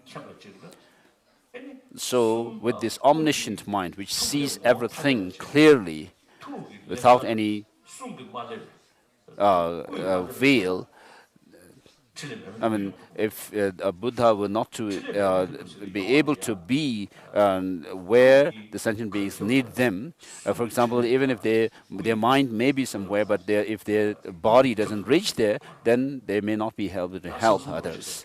And then similarly, if their mind is somewhere but not the speech, I mean, it's not they are not going to be able to serve others. And so these three, the body, speech, and mind of the Buddha, have to be together where they need to help others. And so these three secrets, as they're called, have to be of one taste. So this has to be achieved through this mind that we have. Of course, this body cannot become a Buddha's body. This speech we have now cannot become speech of the Buddha. But slightly subtler form of body and speech cannot also become the Buddha's body and speech. And therefore, even our subtle body, speech, and mind may not be of one taste.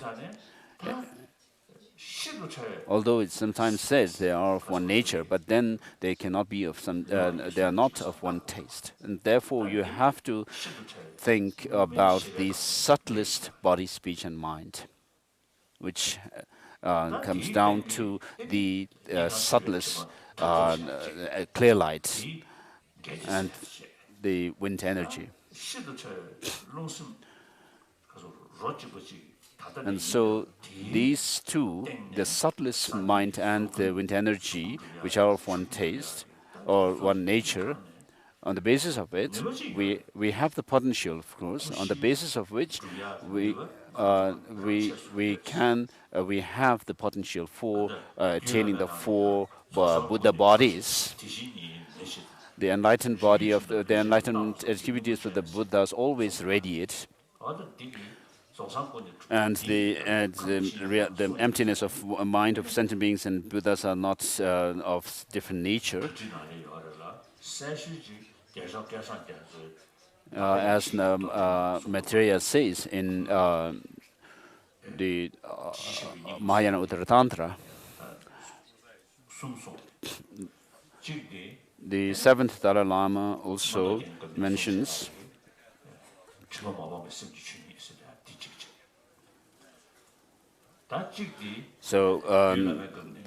it refers to the suchness of the mind or the emptiness of the mind, which are still defiled. So, which is also taught in Abhisamaya Alamkara.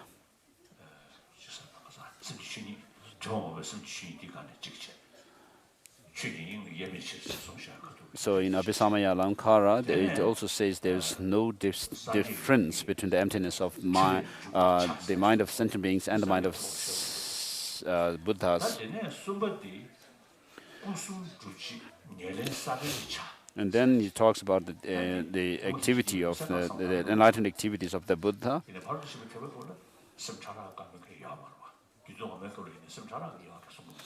And then the seventh Dalai Lama also mentions a third factor, which he calls the substantial seed for attaining the three bodies of a Buddha. So the subtlest mind and the wind energy are of same nature or essence. So on the basis of that, these have the these are like the similar condition or cause similar to the mind and the speech and the body of a Buddha. So the subtlest mind or innate clear light is this the substantial cause or the seed for the enlightened mind of a Buddha, and then this subtlest wind energy becomes the substantial cause for the body of a Buddha and also the speech. So we have to develop this the indivisibility of the three the body, speech, and mind while we train on the path, and through that, we can finally reach the body, speech, and mind of a Buddha, which are of one taste. Sorry. So what we need to attain is the illusory body.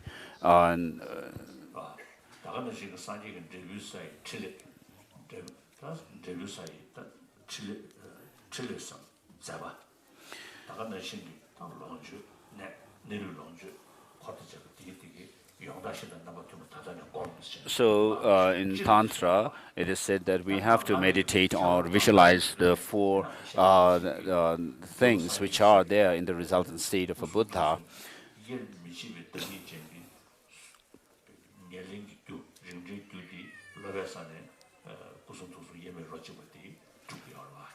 So when we train on the path, and somebody's on the path, what we're trying to do is to develop these body, speech, and minds as being of one taste, so that in the resultant state we are able to actually attain this. And then we also have the visualization of deities, which is meditation on a similar aspect of a body that is there in the resultant state as well.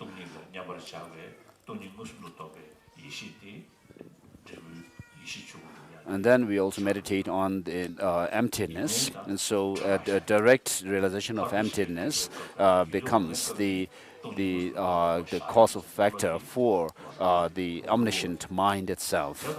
Of course, in the Sutrayana also this is taught, but then the path that is developed according to the Sutrayana path is not the same as that which you develop through the tantric path, and therefore the path that you develop through the Sutrayana path are kind of contrived, I mean, through different causes and conditions, whereas when you go into Tantra, you actually dissolve the gross levels of mind and then actualize the subtle innate mind, and which can actually become the substantial cause of a Buddha's omniscient mind.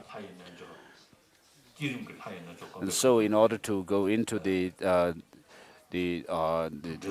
completion stage practice of the Tantra, then you also have the generation stage practice. So you visualize yourself as a deity, and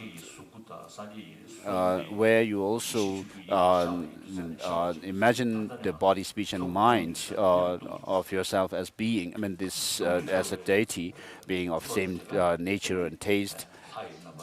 So in order to rise into a deity, you need to meditate on emptiness and dissolve yourself completely, and then this mind, the wisdom realizing emptiness, has to transform into the body of a deity. And so you are kind of training to lay out the map for Buddhahood, the path to Buddhahood. And so what we have to overcome are the appearance of oneself as being ordinary, as well as there is this appearance of oneself as being truly existent. And so in order to overcome these, you meditate on emptiness. And so this meditation, the mind which is absorbed in emptiness, arises in the form of a deity. And so you have to reduce the impact of this appearance of things having some independent existence.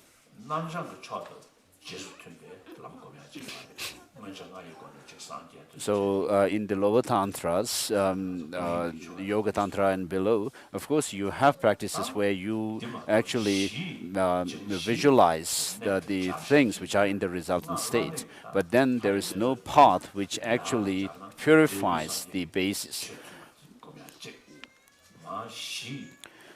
Whereas in the highest yoga tantra, there is both. For example, in the highest yoga tantra, you have taking the clear light state into, or purifying the clear light, I mean, of death state into dharmakaya. And so the basic death at the basis level is the clear light mind, which goes up to Buddhahood, Buddha's mind. And so, so for somebody who has taken birth in a womb, then we're talking about the next stage, which is that of transforming or taking the Bharto, the intermediate state, into the Sambhogakaya, which is. And then when the Bharto stops and somebody takes rebirth in a womb, And then that is taken as the basis level Nirmanakaya.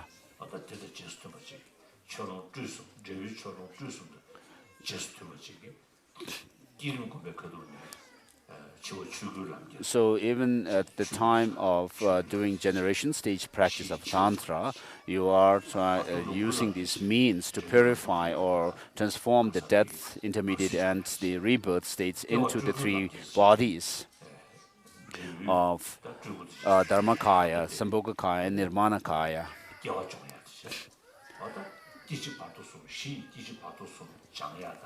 So there's the means of purifying or overcoming the death, intermediate, and the rebirth state, even at the basis level.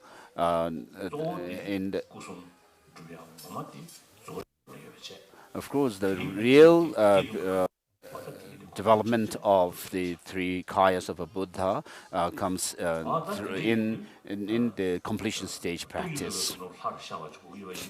So, because you have to have appear into a deity, arise into a deity from within your meditation on emptiness, where the mind that meditates on emptiness transforms into a deity, you have to have understanding of emptiness. Otherwise, you may recite the sadhana, say everything dissolves into emptiness, and then from the emptiness I arise into a deity. But without understanding of emptiness, it will not really serve as an antidote to overcome the clinging to true existence of things.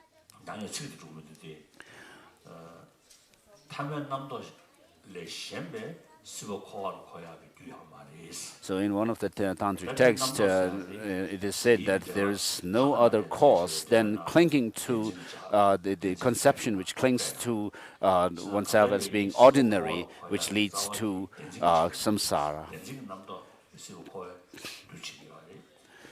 So this a conception of believing in true existence of things as having some true existence that serves as cause for us to bind in samsara. So there is a question raised by somebody in the text. Because samsara is brought about by clinging to true existence, how can visualization of a deity, oneself visualized as a deity, can actually serve as antidote to it? And therefore, one has to understand that first you have to bring up the conviction or understanding of emptiness. And then from within that emptiness, you arise into a deity. And when you are in the form of a deity, visualized in the form of a deity, then what you have to do is look at your, reflect on yourself as a deity, as well as, while doing that, you actually meditate on emptiness of the deity itself. So the answer that this master gives is that there is meditation on emptiness even in Tantra.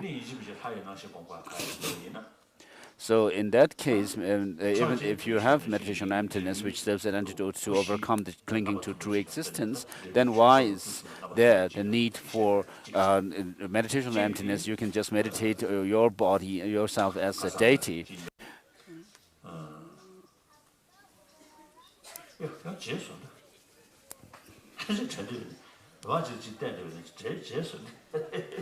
He only says he forgot what he wanted to say.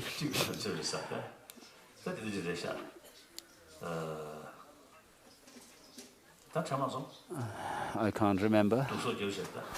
So let's stop.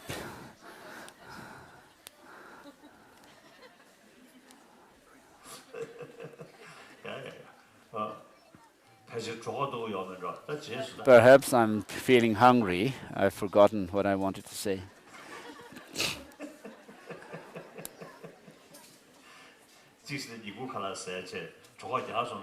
Perhaps when I'm full, perhaps I may remember.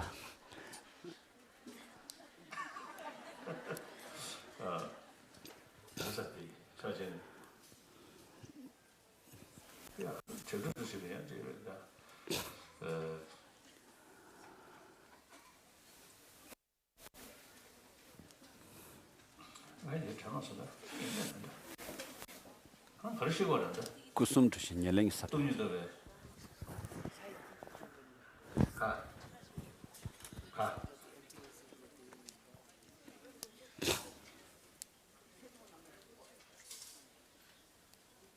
So His Holiness is asking somebody what he was actually talking about. Kusum tu jingeli chak. So if you reflect in this way, as I said yesterday, if Mahayana is not a teaching of the Buddha, then Buddha appeared in India 2,600 years ago. And then in the earlier part of his life, he was said to be a sentient being, and then he became a Buddha.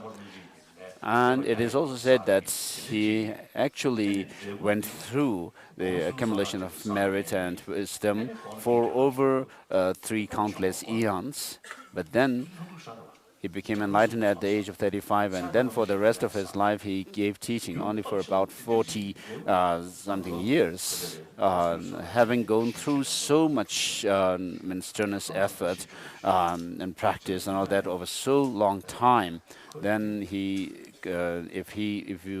have to say that he only was able to help sentient beings with having created such a powerful cause. I mean, if he was able to help sentient beings only for 40 something years, then that doesn't really become logical. So Nagarjuna says that only through the 37 harmonies of enlightenment you cannot become omniscient. So there is a difference between the attainment of Buddhahood and Arhatship. Even the lower schools of Tibet, the Shravakas and so forth, do accept it. So Nagarjuna is drawing this contradiction between the. So usually I tell this story also. One Korean professor came to me telling me that he was writing a life story of the Buddha Shakyamuni, and as a model for that, His Holiness, he said he was using His Holiness himself, His Honorable Dalai Lama, as the his model, or he's comparing Buddha's life to him. So I said, how can you do that? I'm just a simple monk. Buddha actually went through 3 countless eons to accumulate merit and wisdom. You cannot compare him with me. So I then explained to him about the 4 Buddha bodies. So the historical Buddha who appeared in India, people usually look at him as being a very intelligent person and a very kind and compassionate one. So if we have to just believe in a Buddha in just having these qualities as a human being, of course, it's not so sufficient etiquette. And therefore, if you understand the 4 kayas of a body, 4 Buddha bodies, then you can talk about the Nirmana kaya, which is the emanation body, this manifestation body of a Buddha. Of course,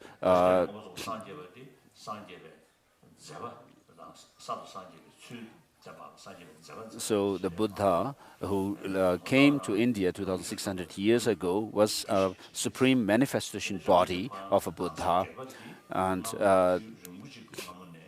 so I explained this to the Korean, and the Buddha himself, who came to India 2,600 years ago, actually was already enlightened long time back. And so if you understand the 4 Buddha bodies, of course, these come through causes and conditions. The Buddhahood comes through causes and conditions. Now, when you talk about coming through causes and conditions, you have to actually explain it on the basis of this mind that we have. And this can be done if you understand how it is actually explained in the highest Yoga Tantra. And you'll be able to bring the relationship between the cause and effects, which finally leads to that Buddha's mind and so forth. And so,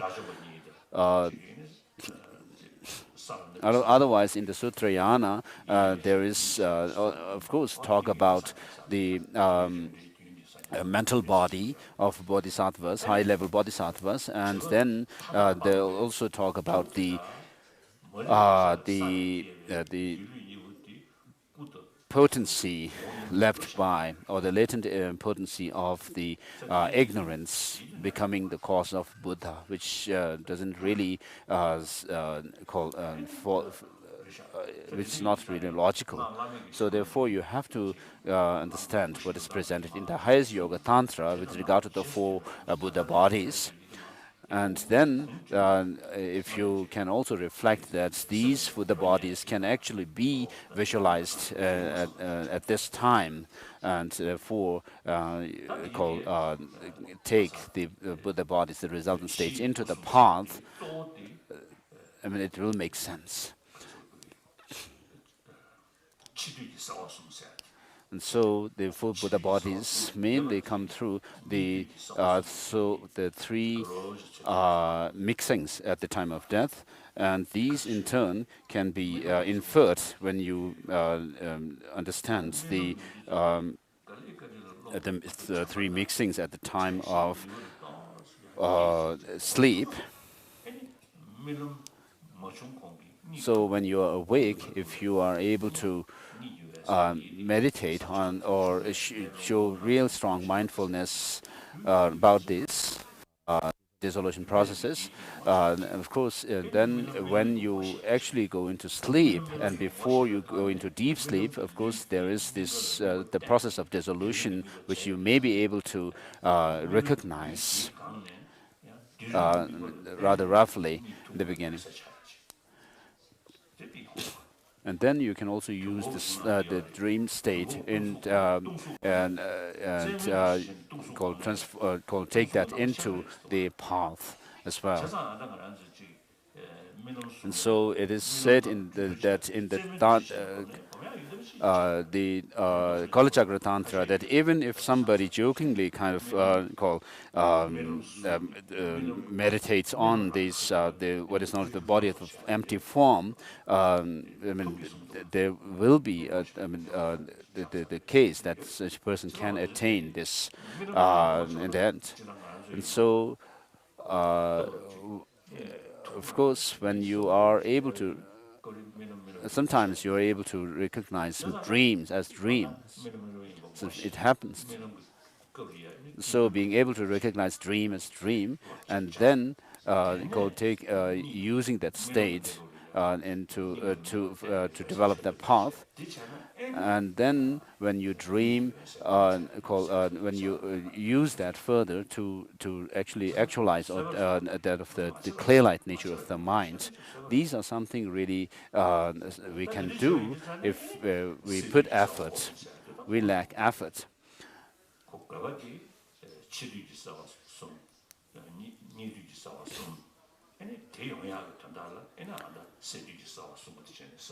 And so through that we can actually develop the three mixings at the time of waking state. So in the secret biography of Lama Tsongkhapa, it is said that Tsongkhapa had this dream in which he saw Budun Rinchen Trub sitting on a jewel-decked throne, and Budun Rinchen Trub touching Lama Tsongkhapa's head with scripture, which is the scripture of Guhya Samaja. And so we'll stop here. So I hope you got some understanding of the profundity of Tantra. So of all the Tantras, the highest Yoga Tantra is the most profound, within which there are the mother Tantras and the father Tantras. And then sometimes there's also a third category, they are called non-dual Tantra, as Gongtang Tenpe Dweme also says. He says those which show the So tantras, which emphasizes mainly the secret initiation, are father tantra. Those which emphasize the wisdom knowledge are mother tantras, and then the emphasize those tantras which emphasize the word initiation are called the non-dual.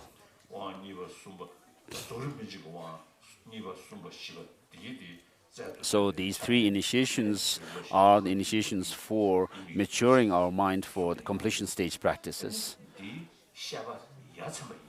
So he says this explanation is something really amazing. So he is not rejecting this kind of explanation. So the followers of Kalachakra Tantra are called Kalachakra as non-dual Tantra, and then in the Sakya tradition, the Hevajra Tantra is called non-dual Tantra. But Lama Tsongkhapa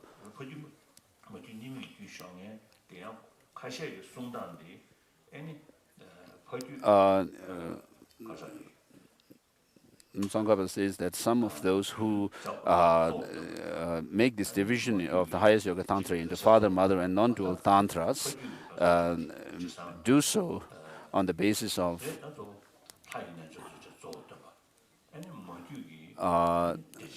explanation that the